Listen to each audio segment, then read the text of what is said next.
everyone, welcome to our channel. In this video, we will start class 9th Artificial Intelligence का chapter 1 की video 6 यानी कि topic 6 जो कि है एप्लीकेशंस ऑफ आर्टिफिशियल इंटेलिजेंस। अब हमने आर्टिफिशियल इंटेलिजेंस जान लिया है कि ये क्या होता है, इसमें मतलब क्या क्या डिफरेंसेस होते हैं एप्लीकेशंस। अब यहाँ पे हम एप्लीकेशन जानने वाले हैं आर्टिफिशियल इंटेलिजेंस की क्या क्या एप्लीकेशन है, जो कि चैप्टर 1 का टॉपिक 6 था हमारा, एप्लीकेशन ऑफ आर्टिफिशियल इंटेलिजेंस। तो चलिए पढ़ते हैं। Today artificial intelligence has various application in different sector. Some sector which have the application of artificial intelligence are. आजकल आर्टिफिशियल इंटेलिजेंस के डिफरेंट एप्लीकेशंस के सेक्टर हैं, उनमें से ही कुछ एप्लीकेशंस हम अब देखने वाले हैं, जो कि है entertainment, e commerce, agriculture, education and gaming. तो ये हम देखने वाले हैं। फर्स्ट क्या है हमारा एंटरटेनमेंट। एंटरटेनमेंट में हम एआई का कैसे यूज़ कर सकते हैं, तो पहले मैं डेफिनेशन रीड करूँगी, उसके बाद मैं आपको समझाऊंगी। इसमें सबसे ज़्यादा क्या है, आपको सुनना होगा अच्छे से, क्योंकि एआई का क्या मोटिव है इस सब्जेक्ट का कि बच्चों को ऐसी इमेजिनेशन दो कि वो एनालाइज कर सके, चीज़ों को अच्छे तरीके से जान सके, देख सके, अच्छे से उसके पीछे एक स्टोरी रिलेट कर सके कि ऐसा ना हो कि ऐसा हो जाए। तो सबसे बड़ा यहाँ पे जो सिस्टम है वो आपके इमेजिनेशन का है। तो आपको सिर्फ सुनना है। मैं पहले एक बार डेफिनेशन रीड कर देती हूँ। चलिए स्टार्ट करते हैं एंटरटेनमेंट से। Nowadays we are using some AI based applications with some entertainment services such as Netflix, Amazon, YouTube, etc. With the help of algorithms, these services show the recommendation for program for show। for नहीं है यहाँ पे, programme और shows है ये। तो आजकल हम AI बेस्ड एप्लीकेशन में एंटरटेनमेंट का भी यूज़ करते हैं।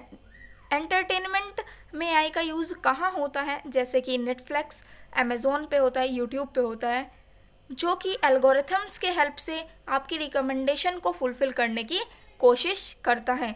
तो हम एग्ज़ाम्पल ले लेते हैं अमेज़ोन का। अमेज़ोन में AI का यूज़ होता है एंटरटेनमेंट के रूप में। कैसे होता है, मानने की बात है आपने अमेज़ोन पे कोई प्रोडक्ट सर्च किया, उस प्रोडक्ट को देखने के बाद आपको वहाँ पे कॉस्ट अच्छी नहीं लगी या फिर उसका कलर नहीं मिल पा रहा है, जो आप चाह रहे हो वो वहाँ पे विजिबल नहीं है, तो आपने उसको ऑफ कर दिया उस वेबसाइट को।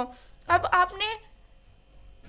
आप चले गए मीशो पे या फिर फ्लिपकार्ट पे चले गए वही प्रोडक्ट देखने। जब आप उस वेबसाइट को ओपन करोगे, फर्स्ट में ही वो आपको प्रोडक्ट मिलेगा जो कि आपने अमेज़ोन पे सर्च करके अभी आए हो, फिर उसके बाद आपने वहाँ से ख़रीद लिया वो।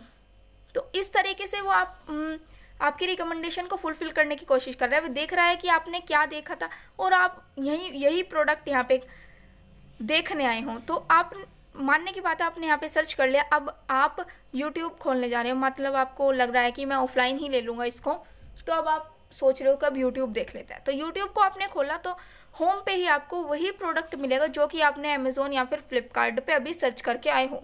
ये क्या कर रहा है, आपको रिकमेंडेशन को देख रहा है कि आपको चाहिए क्या।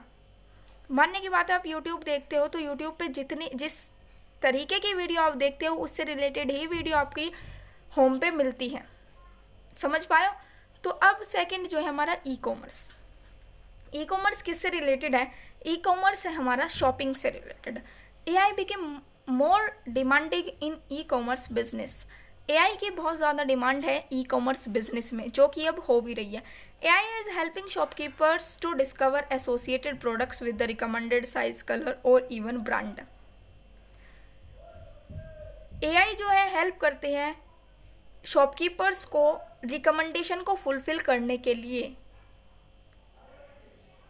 तो ई कॉमर्स मैं आपको अभी बताती हूँ, जैसे कि आपने कोई वेबसाइट खोली जैसे कि अमेज़ोन, फ्लिपकार्ट या फिर मीशो, उस पर आपने कोई प्रोडक्ट सर्च किया, उस प्रोडक्ट सर्च करने के बाद आपको अमेज़ोन पर अच्छा नहीं लगा और आप फ्लिपकार्ट पे वो प्रोडक्ट देखने लगे, वही प्रोडक्ट आपको ऊपर मिलेगा। तो इससे वो अपना बिजनेस बढ़ा रहे हैं, मतलब आप उससे ही खरीद लोगे। फिर उससे क्या हो रहा है कि जो जिस चीज़ को आपको अच्छा लगा वहाँ से आपने खरीद लिया, तो इससे वे अपना बिजनेस भी बढ़ा रहे हैं। वे आपकी रिकमेंडेशन फुलफिल करने की कोशिश कर रहे हैं कि आपको साइज़, कलर कैसा चाहिए। तो इस तरीके से आप इस वेबसाइट से ना लेके उस वेबसाइट से ले रहे हो, तो ये अपना शॉपिंग यानी कि ई कॉमर्स बिजनेस को बढ़ाने की कोशिश कर रहे हैं with the help of AI, artificial intelligence के हेल्प से। थर्ड एप्लीकेशन क्या है इसकी? Agriculture. Agriculture is an area which require various resource, labour, money and time for best result. Agriculture एक ऐसा फील्ड है, एक ऐसा एरिया है जहाँ पे हमको कुछ अच्छा रिजल्ट पाने के लिए बहुत सारे लेबर्स, बहुत सारे मजदूरों की ज़रूरत होती है, पैसों की ज़रूरत होती है और टाइम, किस चीज़ के लिए? एक बेस्ट रिजल्ट के लिए, एक अच्छी फसल उगे, हमारी बेस्ट रिजल्ट निकल के आए, उसके लिए हमें लेबर्स, मनी एंड टाइम चाहिए होता है। लेकिन now days agriculture is applying AI, agriculture robots, solid and crop monitoring, predictive analysis. AI in agriculture can be very helpful for farmers. आजकल के दिनों में हम एआई का यूज़ कर सकते हैं, करते हैं एग्रीकल्चर फील्ड में, जो कि फार्मर्स को बहुत हेल्पफुल रहेगा। कैसे? मैं बताती हूँ कैसे। हम प्रिडिक्टिव एनालिसिस कर सकते हैं, मतलब पहले ही क्लाइमेट का पता लगा सकते हैं कि आज से 5 दिन बाद बारिश आने की चांसेस हैं। तो जो फार्मर है वो पहले ही उसे पता लग जाएगा, तो वो पहले ही उन जो फसल है, फसल को बचाने के लिए वो कुछ तो करेगा ही, कुछ तो प्रिकॉशंस वो अपनाएगा ही कि ये फसल बच जाए। लेकिन जो गांव के लोगों ज़्यादा एआई के बारे में नहीं पता रहता, तो वे क्या करते हैं, उनकी नेचुरल फिनोमिना जैसे कि बारिश, डफ, रेन, इनकी वजह से उनकी जो है सारी फसल डिस्ट्रॉय हो जाती है। तो इसी के कारण हम प्रिडिक्टिव एनालिसिस का यूज़ कर सकते हैं, एआई की हेल्प से क्लाइमेट जान सकते हैं पहले से पहले ही कि कल का क्लाइमेट क्या होगा, परसों का क्लाइमेट क्या होगा। वे हमें बताएगी कि 5 दिन बाद रेन होने वाली है। तो इससे क्या होगा कि हम पहले ही उनके लिए प्रिकॉशंस बचाने के लिए अपनी फसल को यूज़ कर सकते हैं। तो इससे क्या होगा, फार्मर को बहुत ज़्यादा हेल्प होगी। समझ पा रहे हो? प्रिडिक्टिव एनालिसिस का यूज़ कर सकते हैं हम फसल में। तो फोर्थ क्या है? एजुकेशन। फोर्थ पे चलते हैं अब, जो कि है education. AI chatbot can communicate with the student as a virtual teaching assistant or tutor which will be accessible easily at any time and any place। Education में हम एआई का यूज़ कैसे कर सकते हैं? एआई का यूज़ हम education में चैटबॉट के थ्रू कर सकते हैं। जैसे कि आप कोई भी वेबसाइट खोलते हैं, उसमें एक नीचे मैसेज आता है कि how may I help you, आपकी मैं कैसे हेल्प कर सकता हूँ। तो आपको जो भी उस वेबसाइट को चलाने में, उस ऐप को चलाने में प्रॉब्लम हो रही है, तो वहाँ से आपको डिटेल मिलती है कि आपको इसको इंस्टॉल करने में दिक्कत हो रही है, आपको इसमें सेटिंग करने में दिक्कत हो रही है, आपको ये समझ नहीं आ रहा इसको इंस्टॉल कैसे करते हैं। जो भी प्रॉब्लम, वहाँ पे कुछ पॉइंट्स दिए जाते हैं, जो भी आपको प्रॉब्लम होती है उस पर क्लिक कर देते हैं, लेकिन उसका फिर आंसर आ जाता है, मतलब उससे आप बातें कर सकते हो।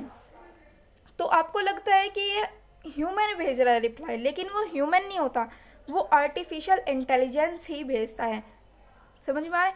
तो यहाँ पे पहले जो है एआई ना रख के बहुत सी यहाँ पे जो है एआई नहीं होती थी, यहाँ ह्यूमंस ही बैठे होते थे, जो कि आपको कस्टमर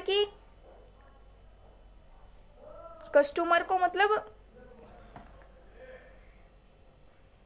सर्विसेज को प्रोवाइड कराते थे। मतलब कस्टमर की सर्विसेज को प्रोवाइड कराने के लिए ह्यूमन चाहिए होते थे, लेकिन बहुत सारे ह्यूमन चाहिए होते थे जो कि कस्टमर की सर्विसेज को प्रोवाइड कर सके। इससे यहाँ पे हमें एआई का यूज़ करना, मतलब ह्यूमन को घर बैठा दिया गया और एआई का यूज़ करना लगा यहाँ पे। तो जो ये रिप्लाई देते हैं ह्यूमन ही देते, मतलब एआई ही देता है चैटबॉट में कि हम आपकी कैसे हेल्प कर सकते हैं। तो ये एआई ही आपसे बात करता है, लेकिन आपको ऐसा लगता है कि ये ह्यूमन बात कर रहा है। अब गेमिंग में हम एआई का कैसे यूज़ कर सकते हैं? AI can be used for gaming purpose. AI को गेमिंग पर्पस से भी यूज़ कर सकते हैं। The machines can play strategic games like chess, ludo etcetera where the machine need to think of a large number of possible places. AI का हम gaming में भी यूज़ कर सकते हैं।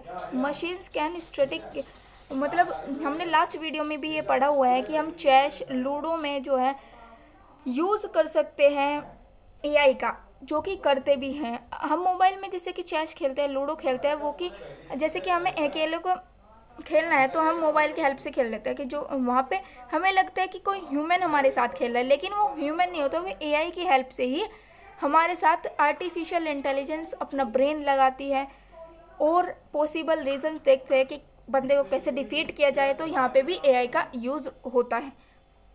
लास्ट वाली लाइन एक बार और पढ़ लीजिए कि please subscribe our channel. Next video में हम आपके लिए वीडियो नंबर 7 जो कि है हमारा टॉपिक 7 जो कि है distinguish between human intelligence and artificial intelligence के बीच में हम डिफरेंसेस देखेंगे। तो आई थिंक ये समझ में आ गई होगी आपको वीडियो। नेक्स्ट वीडियो आपको कल प्रोवाइड होगी। Bye bye.